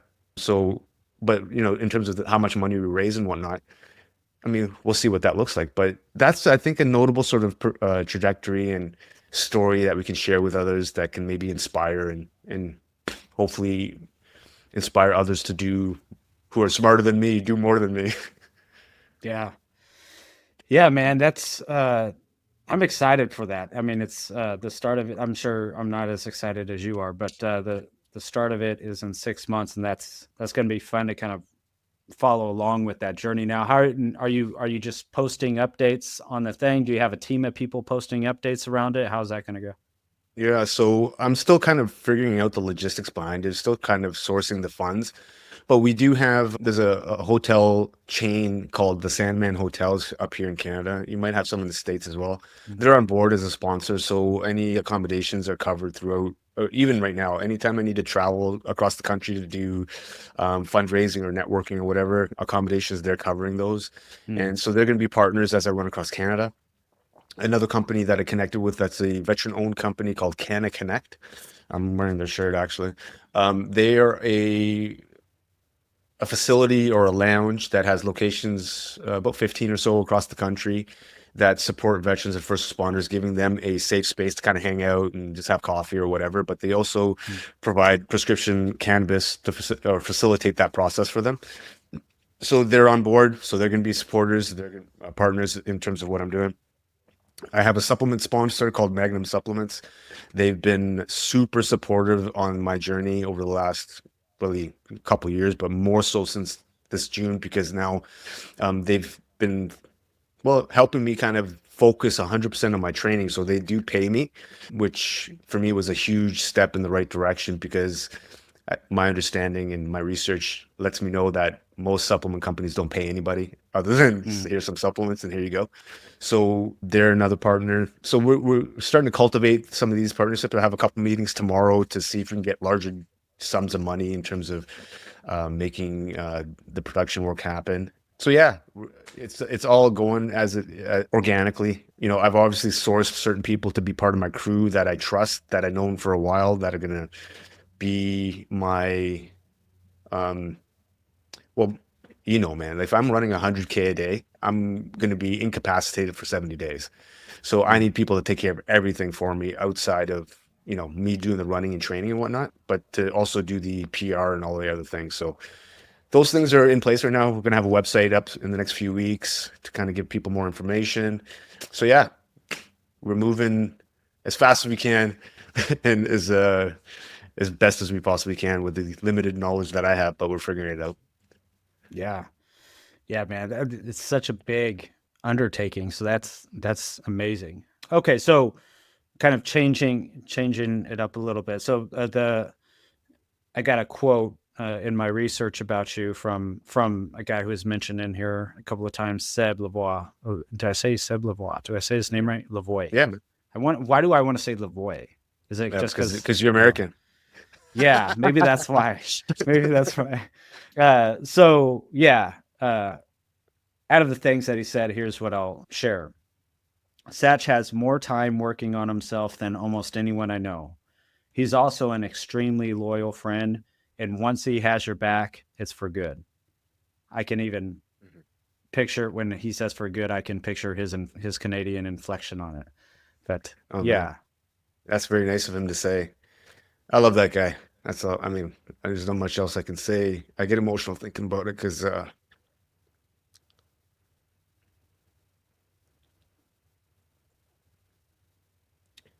he and Shawn have been instrumental in me getting to where I am today. And, you know, I learned a lot from those guys. And not only learning from them, they gave me a safe space to be myself. And I always, just give me a sec, man.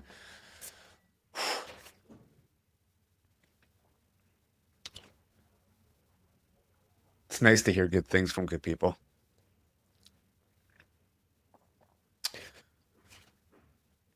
Yeah, I didn't expect you to fucking go there.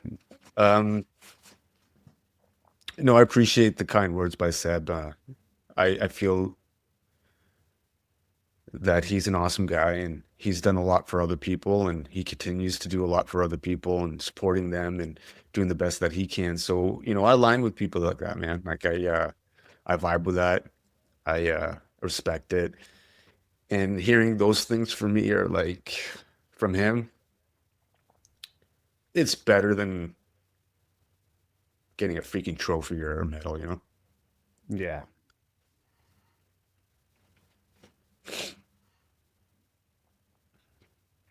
All right, man.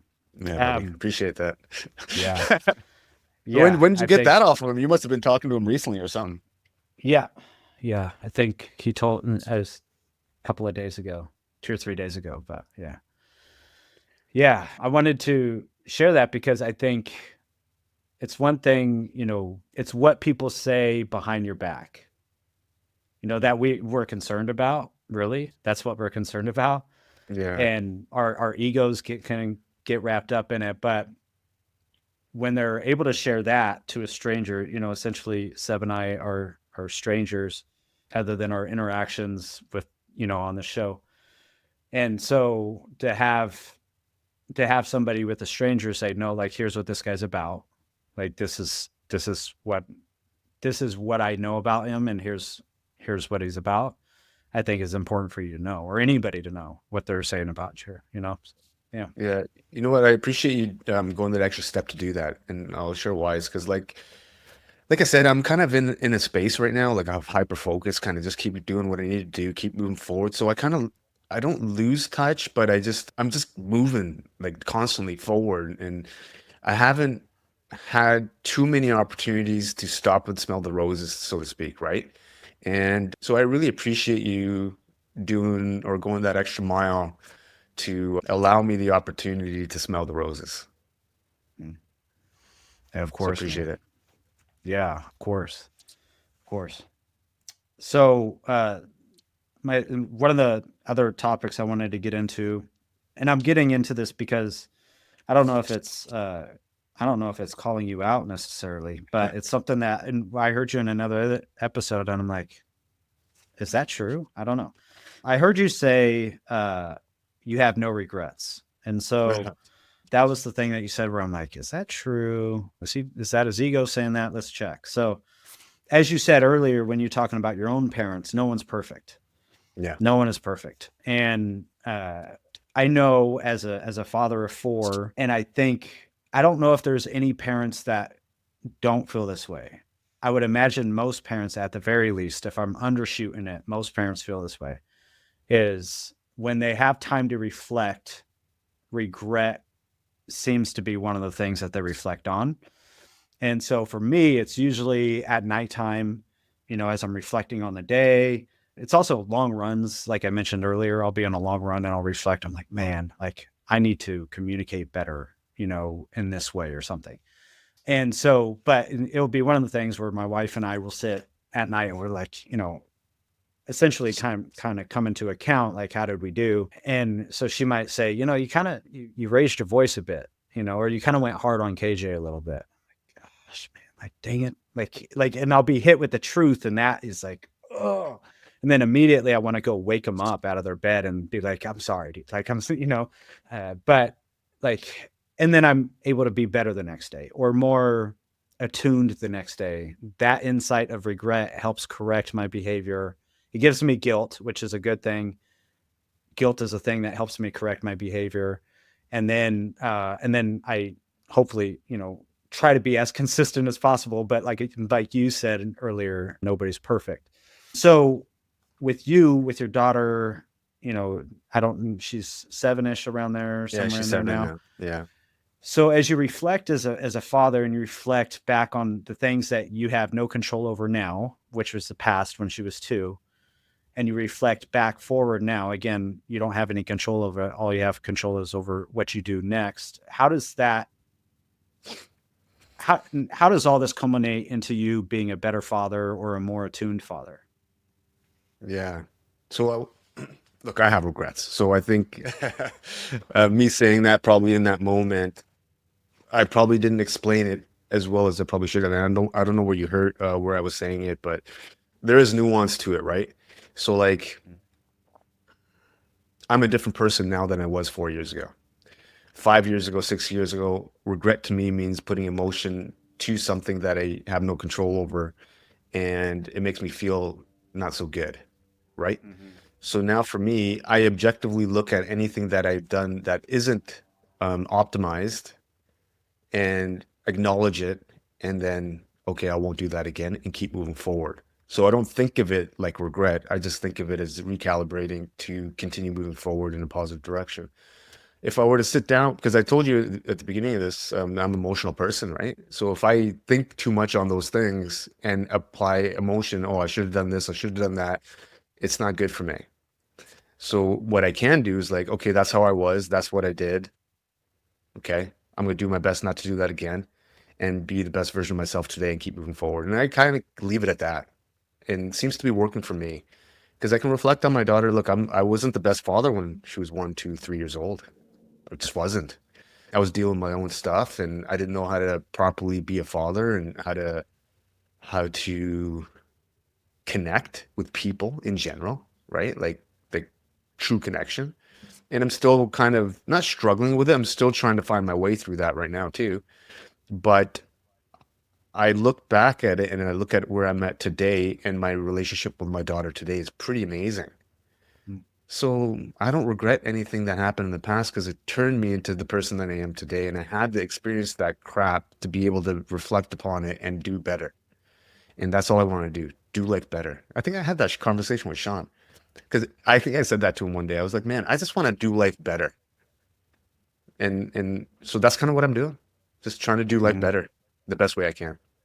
So yes, regrets, but I don't think of it that way anymore. Yeah. I think that's one of these, what do I want to say about that? I think I just want to do life better is a great, like, even as you were talking about like finding your why and kind of, and that sort of stuff, like having a simplified understanding of, where the road is taking you. But then again, breaking that down into, okay, how can I focus on doing that for the next 24 hours? That's the discipline side of it. So yeah, I think that's amazing. I think you mentioned a good thing there, the discipline part. And I was thinking about this today before we jumped on today, because I was listening to the podcast with you and Shawn, and you were mentioning something about motivation or inspiration or whatever, something to that degree, motivation. And as soon as I heard you say that, I was like, oh yeah, that's a feeling. And feelings, sadness, anger, happiness, they all come and go, right? And what doesn't come and go is discipline. And I just kind of always refer back to the discipline piece over the emotionality, because I'm a super emotional guy. And if I allow my emotions to take over, then, well, man, I ain't doing much. So I kind of have to always stay disciplined, or as best as I possibly can, be as disciplined as I can be.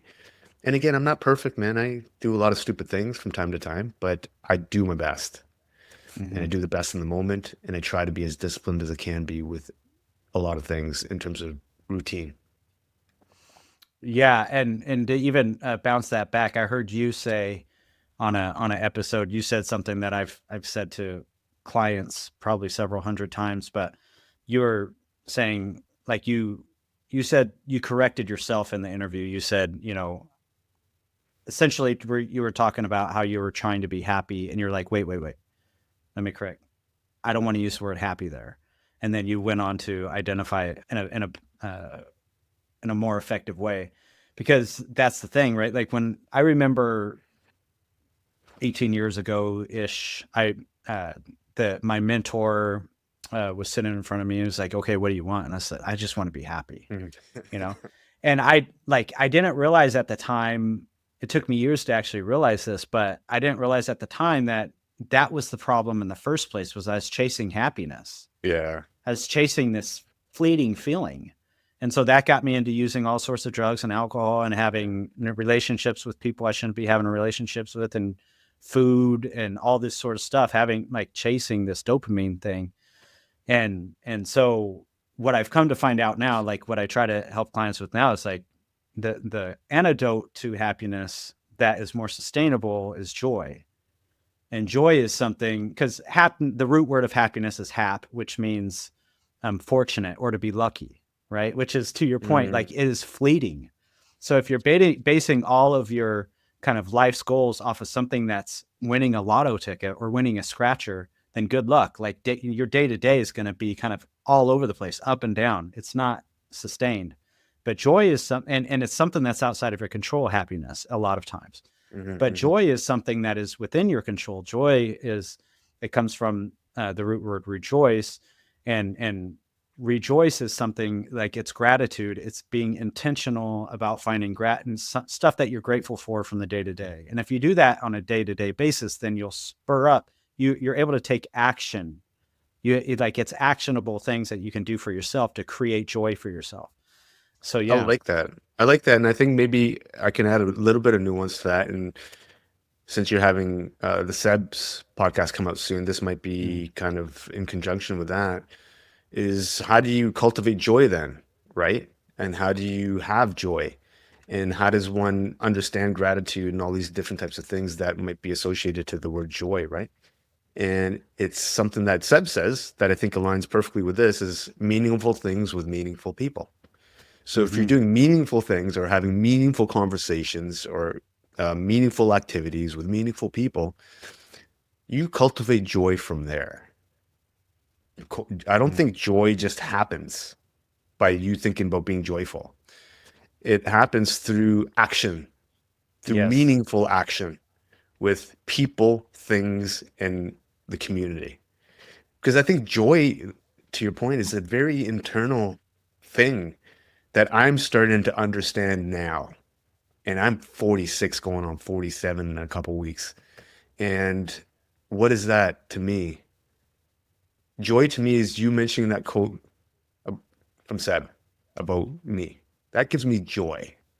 Me going on a run last week or a few weeks ago, I live by the beach, in White Rock. It's a nice little beautiful area. And I'm running on the beach, and it's a quiet day, and the sun's kind of just shooting off the water, and tears start coming to my eyes. That's joy, man. That's gratitude. I didn't really realize it. I had to reflect on it. It's like, what's wrong with me? But what I'm starting to recognize, I'm experiencing a lot of different things recently over the last few weeks. And I've been having conversations with people because I've been thinking something's wrong with me a little bit. Like, why am I so emotional? Why am I feeling this or that? And one friend of mine I had, when I was in Toronto 2 weeks ago, we were sitting down and talking about this. And he's like, well, maybe you've never felt those feelings ever in your life, and now you're feeling them and you don't know quite what they are, but that might be joy and gratitude. And I started reflecting on that, and I'm like, it's probably right, man, because I've never felt it before. Like just a inner bliss or joy. So yeah, I agree with you. yeah, man. Well, I think that's a beautiful way to end this thing, is finding joy through measures that you have the power to do yourself, right? Which is meaningful, like, what did you say? Meaningful conversations with meaningful people. Yeah, just huge. All right, man. Well, Yeah, thank man, you this is so much. awesome. I mean, what an honor to have you on, Sach. I'm Man, really honored. hey, man, listen, the honor and pleasure has been all mine, man. I've had a great conversation with you. Really recently one of the better conversations I've had for me. And I appreciate you doing your research and a little bit of background and having your own wisdom to kind of bounce off of so we can kind of learn from each other. So it's been awesome, man. Thanks. Yeah. And then, so you said the website's not up yet for the run. No, so it'll be up probably in the next few weeks. It is going to be, I already have the domain name, so it's not an issue. It's suchinmotion.ca or .com. I got both of them. .ca is Canada, .com obviously the States, but in the next few weeks it'll be up and running. Once it's up and running, I'll obviously post it on my platforms. Yeah. So once this episode goes live, once people are watching this, that means it's going to be live. So just follow that domain, go there, share it with other people, get other people involved. It's such an important cause, man. That cause is near and dear to my heart. So yeah, dude, again, just honor to meet you, have this conversation. And then maybe in the future, after you've completed this thing and all this, and you have some time to take a deep breath, and after, because afterwards things are going to be pretty chaotic. And, I guess what I'll say real quick is one of the things that comes to mind as a concern with this endeavor is, well, there's a few different names for it. One is called Come On Brain, something, the blues, the running blues or something. That's Yeah, not I think I know where I know where you're going with it. So, and this was something where the cowboy James, you know who I'm talking about. Why can't I think of his last name? Yeah, But, no, I think I know where you're going with it. The Iron Cowboy. So yeah. Yeah. One of the things he was mentioning was like this, you know, because of the extreme amount that he put on and that his hormones had to go through and that his dopamine system had to endure, was the deep depression that he felt afterwards. Like, and he needed he really had to focus on his mental health and getting really good clinical treatment afterwards. So yeah, that's that would be, I guess, from my side, from a mental health practitioner side, that would be one of the things that I would be concerned with afterwards. No, for sure. And just to that point, I know we're cutting off here, but I think it's a great question that you brought up. And I think it's important for me to address because I've already thought about it, right? And it all comes down to my mission statement. Look, running across Canada is just one way of me affecting the type of person who I am. It's not everything for me. Yes, there will be a level of central nervous fatigue, obviously, after running across the country, but I still have plans and goals that are already set up for after the run across Canada. One of them is I've set a goal for myself to get on Joe Rogan's podcast in 2026. So, you know, I have multiple levels, goals, and things that I want to do after the run across Canada. So, you know, to your point, those sort of depression, and look, it might happen. I don't know, but I'm aware of it. And I'm taking steps and actions so that my life isn't about the run, because I don't really think of myself as a runner, man. I just think of myself as a guy who wants to serve the community the best way I can. And I'll find ways to do that kind of entice me and intrigue me and are fun. So it'll be something else, you know, who knows, maybe I'm the Canadian Ross Edgley or David Goggins or something. I don't know. Yeah. All right, man. Well, thank you so much again. I'm really honored to have you on. And yeah, maybe we can check back in 6-10 months or so, something like that. 100%, man. One more question. Where do you live? I'm in Sacramento, California. Cool. Maybe I'll come down for a run.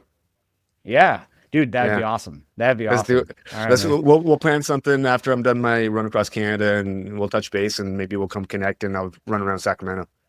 Yeah, let's do it. Well, so technically, I say Sacramento. Technically, I'm in Amador County, so it's up in the hills, about an hour outside of Sacramento, which is even better for a run, by the way, because we have great trails up here. So this is awesome, right, man. Where Western States is and all that. So yeah. Awesome, man. Yeah, I look at this as a new connection and a new friend. So we're in it now. So yeah, we're gonna touch base, man.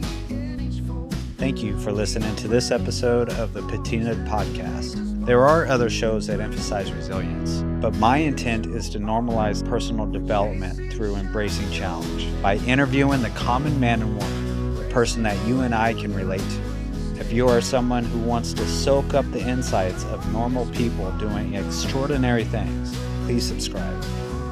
If you know somebody who is overwhelmed by fear and complacency, please share this podcast with them. I'm your host, Kenny Hill, and I run a private practice near Sacramento, California called Recovery Hill. My website is in the description tab along with my social media links. A familiar face, we wear our struggles, no trace erased.